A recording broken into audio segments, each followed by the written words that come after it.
معزز سامعین، اس خادم القرآن کا مشاہدہ ہے کہ کئی نوجوان بچے اور بچیوں کو جن پر نماز فرض ہو چکی ہے، بالخصوص انگلش میڈیم سے تعلیم حاصل کرنے والے اور بعض ضعیف حضرات کو بالکل نماز پڑھنا نہیں آتا.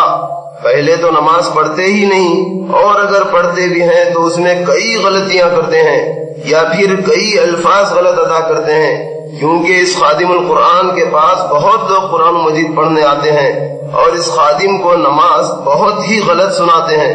کئی ان پڑھ مسلمان بھائی اور بہن کتابیں نہیں پڑھ سکتے، لیکن کیسٹ کے ذریعے سن کر تو یاد کر لیں، یا پھر نماز یاد ہو تو کم سے کم اس میں کچھ غلط پڑھتے ہو تو درست کر لیں. نماز کی بے شمار فضیلتیں ہیں، اور اسی طرح نماز نہ پڑھنے والوں کے بارے میں بھی کئی وعیدیں ہیں.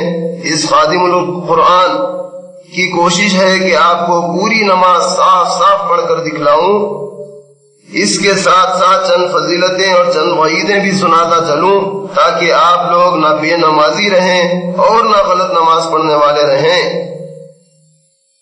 غور سے سنتے جائیے. آپ لوگ سارا کام کاج سب چھوڑ دیجئے، کام چھوڑ کر ذرا غور سے سنیں. میری دینی بہنیں، مائیں، میرے دینی بھائی، سب سے گزارش ہے کہ پوری توجہ سے سنیں اور اس پر عمل کریں، تاکہ آپ کی اور اس خادم القرآن کی بخشش کا ذریعہ ہو. آمین. نماز ہر مسلمان عاقل بالغ پر، خواہ مرد ہو یا عورت، روزانہ 5 وقت فرض عین ہے، اور نماز کی فرضیت کا منکر کافر ہے. حضور نبی کریم صلی اللہ علیہ وسلم ارشاد فرماتے ہیں کہ نماز دین کا ستون ہے. جس نے نماز کو قائم رکھا اس نے دین کو قائم رکھا، اور جس نے نماز کو چھوڑ دیا اس نے دین کی بنیاد منہدم کر دی. اور فرمایا کہ نماز کے بغیر دین ایسا ہے جیسے سر کے بغیر جسم.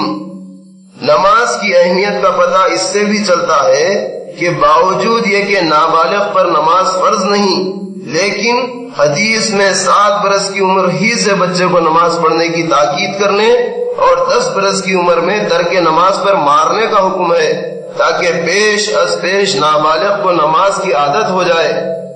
جس نے نماز چھوڑ دی وہ قیامت کے دن فرعون، قارون، حامان جیسے دشمنان خدا کے ہمراہ ہوگا.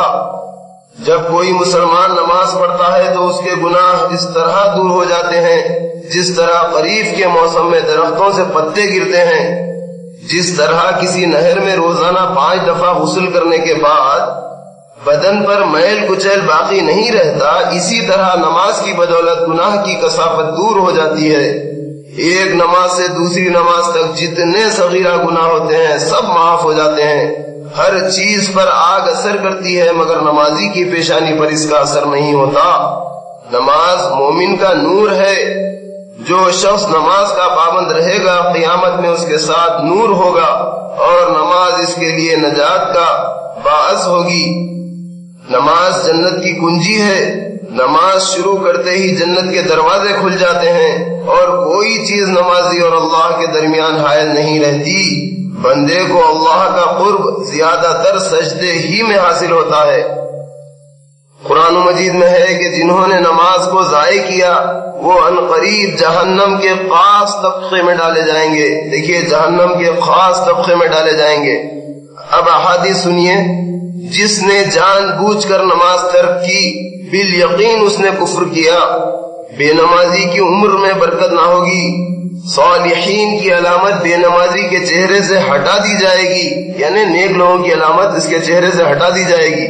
بے نمازی جب مرے گا تو ذلیل ہو کر مرے گا. بے نمازی کی دعا قبول نہ ہوگی. بے نمازی بھوک اور پیاس کی حالت میں مرے گا. اس کی پیاس نہیں بجھے گی اگرچہ دریاؤں کا پانی بھی اسے پلا دیا جائے. بے نمازی کی قبر تنگ کر دی جائے گی اور آخرت میں سختی سے حساب لیا جائے گا. اب سنیے ائمہ کیا فرماتے ہیں. امام اعظم ابو حنیفہ رحمۃ اللہ علیہ فرماتے ہیں کہ بے نمازی کو قید میں ڈالا جائے گا تا وقت کہ توبہ کر لے. دیگر ائمہ امام شافعی رحمۃ اللہ علیہ کے پاس بے نمازی واجب القتل ہے.